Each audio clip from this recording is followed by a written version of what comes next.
My name is Richard Henry, and you're listening to the COVID-19 Challenge podcast.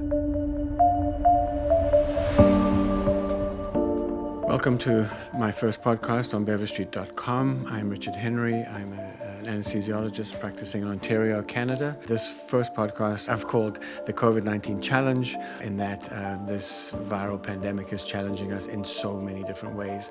And in terms of this podcast, is challenging our knowledge of virology, biology, and human health in ways that we haven't seen before. I am planning to do a series of podcasts over the next year or two, looking at systems in biology and systems in health, and how by using a systems approach we can understand disease better, and actually using the things that we have to improve our health by preventing what I would call maladaptation. So many of the things that we are struggling with in our health systems, a human adaptive process to the lives we live, and the maladaptation is then treated as a disease and as a deficiency of a pharmaceutical agent, which is really not necessarily going to be either very effective in the outcome or very productive in the long run. As I said, I'm an anesthesiologist. I've been involved in teaching anesthesia as well as doing chronic pain.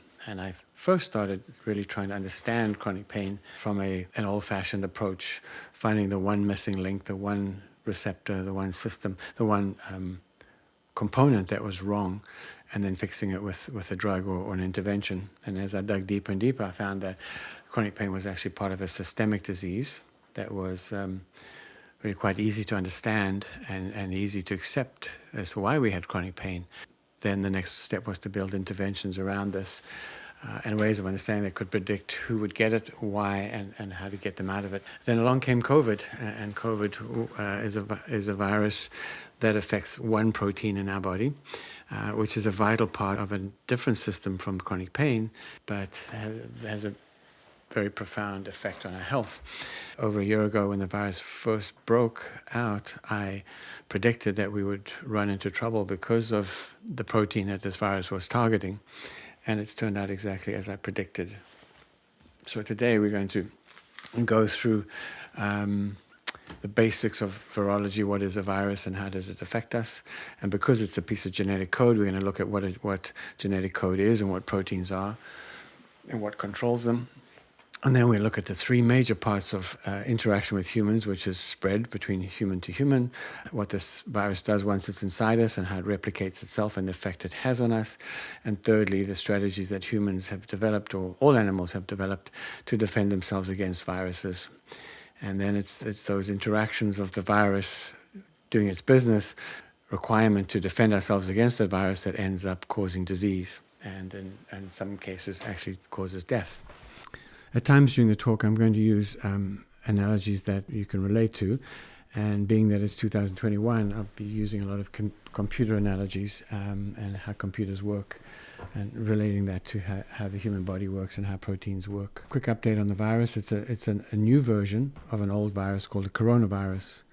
And coronaviruses have been around for a very long time and are widely endemic in the animal populations of the world. Humans have 4 different subspecies that we've learned to live with, and they generally cause colds in humans, something that we just call a cold, where you get a runny nose and a bit of a cough and a fever for a day or two, and then you pass it on to your people around you, you get better, and so the virus keeps on spreading, but never really causes severe harm in people. It's been so endemic in us that, in fact, a lot of us go to work when we have a cold, although that's not going to be happening for the next little while.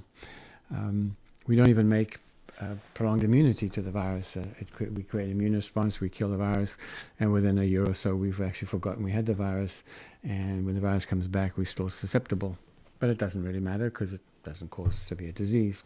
Coronaviruses, animals, on the contrary, can cause severe disease, and particularly on farm animals. So these are obviously were once wild but are now caged and live a very different lifestyle to wild animals, and this has made those animals susceptible to coronaviruses and probably increased spread amongst them because they live in such close quarters. So in fact, this really replicates what's happened to humans. We've also become domesticated. We also live in very close quarters. We also don't run wild. We don't exercise much. Yes, we do live longer, as do domestic animals, but we have some very strong alterations in our physical systems that are both that are adaptive to our new lifestyle and our new way of living. When that happens, there are going to be different diseases and different responses to infections, as would happen in a wild-type creature. And this is what the COVID virus has done. It's literally created, it's challenging those of us who are now adapted to a sedentary lifestyle and adapted to a lifestyle in which we are essentially farm animals, where we fed and watered and kept warm and move very little. So a virus is a piece of genetic code, but it's unable to do anything itself. This code is wrapped up in an envelope, which allows it to be transported from cell to cell or from person to person. The code itself is very, very fragile, and it doesn't last long outside of the protection of a cell. And so, although there are fragments of genetic code that do spread between cells in the body, for that code to survive outside the body, it needs to be coded. And it's this coding that then creates what we call a virion, or a virus, and that this little piece of code can survive outside of a body, go into another body, reinsert itself into a cell, replicate itself, and move on. Viruses have been around since the beginning of life, and in fact are very important in terms of sharing genetic material. So let's go back. What is genetic material? All life consists of proteins, and proteins are, although they're ribbons of amino acids strung together, it's the way they're folded that is critical to their function. So it's a three-dimensional blob of amino acids that are folded on themselves in a very particular way.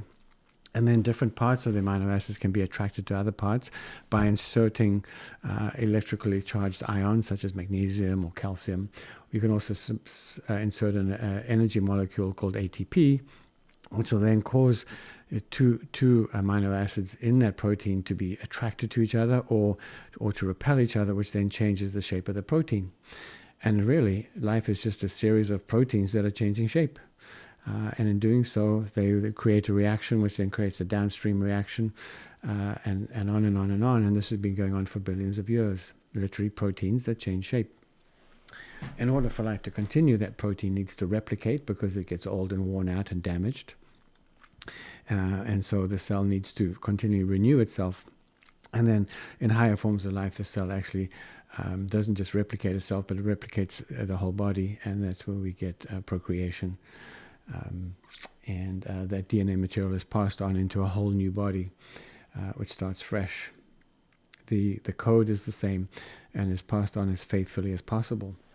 So coding is different types of molecules, and in which 3 or 4 of them strung together will cause an amino acid to bind to it, depending on the sequence. So there's 20 odd amino acids, and there's 50 odd codes. And so by laying out this code in a long line through a coding machine, as that code comes up into the slot in the machine, an amino acid will be attracted to bind to it. And then the code moves on, another amino acid comes, and so you keep on adding amino acids in the sequence according to the code as it's read. Those amino acids are joined together through an oxidative reaction, and then form a protein. Proteins are then taken off and folded in a very special part of the cell, and then exported where they take up their position and do their job. The genes we have are the ones that we've inherited, and that's our DNA library that we keep locked up in a nucleus in our cell. And then as that cell requires to make proteins, it will send an activator into the nucleus, call up a couple of copies of different pages of the genes that are required, and that's called messenger RNA. That RNA comes out, and the proteins are printed off until the supply or the demand is satisfied by supply, and then that RNA is discarded, and the cell keeps on functioning. The key to epigenetics is knowing that each cell is able to switch on certain genes within it, depending on what that cell is meant to do. So although cells have the full DNA library, they only have access to those proteins, recipes in which they're required to use. When they're activated to make that protein, they do so, and the cell then becomes a function of the proteins that it's made. Some of these cells will export proteins, and that's where they secrete proteins, and that's their job. They are net exporters.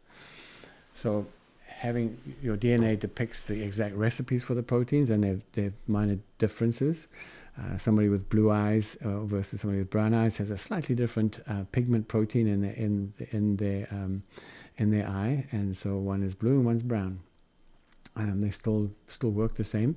There's just subtle differences. So it's still a human protein with a subtle difference. The other difference between humans is epigenetic, and it's which genes are you using, which genes are you switching on, when and how, and to what extent. So if you want to be a weightlifter, your muscles are going to make themselves into a certain type of phenotypic type of muscle, which is very good at picking up heavy weights, but maybe not so good at swinging a golf club accurately or running for miles on end. And so it's how we put ourselves together through the genes that we use. Now, a virus is a little piece of code that spreads between the body or between cells, and in order to survive from one cell to the next, that code needs to be coded and protected. And again, it's not a living piece of code, and it needs to enter a cell and then use the machinery just as any other piece of RNA would use that cell machinery to make proteins.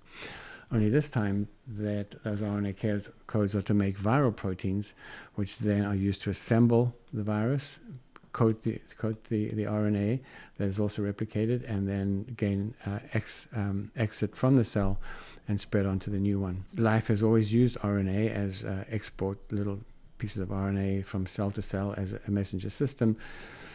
And somewhere along the line, these viruses became sort of quasi-independent and didn't really seem to have much of a function that we can recognize other than for them to survive and pass on host to host. There are three parts to the life cycle of a virus that are really important for us to understand. One is that spread between humans or between hosts. How does that virus exit the host? What vehicle does it use to get into the next one?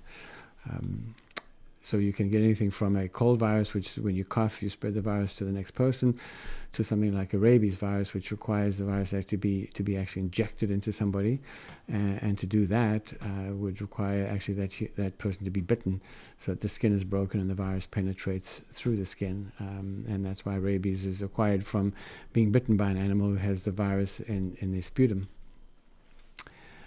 So that spread of the virus is a whole branch of medical science, and is studied quite widely and thoroughly for each virus, in order for us to understand how the virus spreads, and then how to stop that spread, how to intervene and prevent that virus from spreading excessively or even at all. The other part of the viral life cycle is the host response, and all living cells are infected by viruses, including plants and bacteria, and all have to have a mechanism or a strategy in order to prevent that virus from living there eternally and reproducing itself eternally. Otherwise, the cell would become exhausted and die. And in fact, that's what often happens. And so we have immune systems that work on prevention of viral entry, such as creating barriers like our skin. We then also can create mucus barriers where we secrete proteins that will bind to all viruses that come near us and try and immobilize them. And then once the virus has gained cell entry, we also have an innate cellular immune response that will create proteins that will bind to these foreign viral proteins, no matter what kind of virus they are, and switch them off and immobilize them. So really life is about moving proteins, and interlife actions are about my proteins reacting with your proteins.